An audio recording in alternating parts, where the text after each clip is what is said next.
Ladies and gentlemen, in 2010, the Prime Minister and I reached an agreement on meaningful poker machine reform.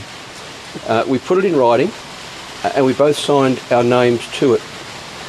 Now, when the Prime Minister reached that written agreement with me, the agreement which in very many ways helped her become the Prime Minister today, not only did she make a written agreement with Andrew Wilkie, she also made an agreement with the Australian community, a pact if you like, that finally we would do something meaningful about the problems caused by poker machine problem gambling in this country.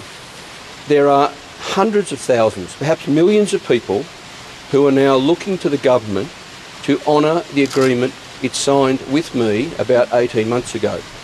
Now, what I've been doing for the last few days, and I'll be continuing in a meeting with the Prime Minister after this, is doing everything I can to ensure that the government honours its agreement with me. Now, there's been much speculation in the media over the last few days, a lot of words written, a lot said on TV and radio. Most of it has been speculation, and much of it has been inaccurate. The facts of the matter are that I am pursuing or I'm working to see the government honour its written agreement with me, the agreement it signed 18 months ago. I have not agreed to voluntary pre-commitment, nor would I ever agree to voluntary pre-commitment, because it doesn't work.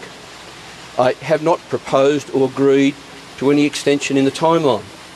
I've not made any deal. I've not reached any agreement. As far as I'm concerned, the whole issue is still completely open.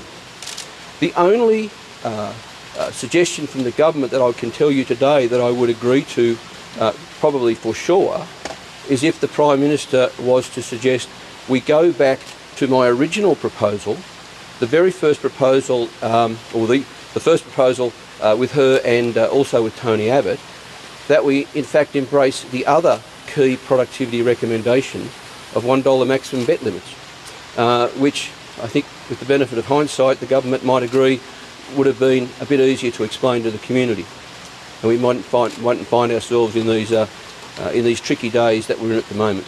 But anyway, that's not on the table. The government said 18 months ago it would not embrace $1 maximum bets.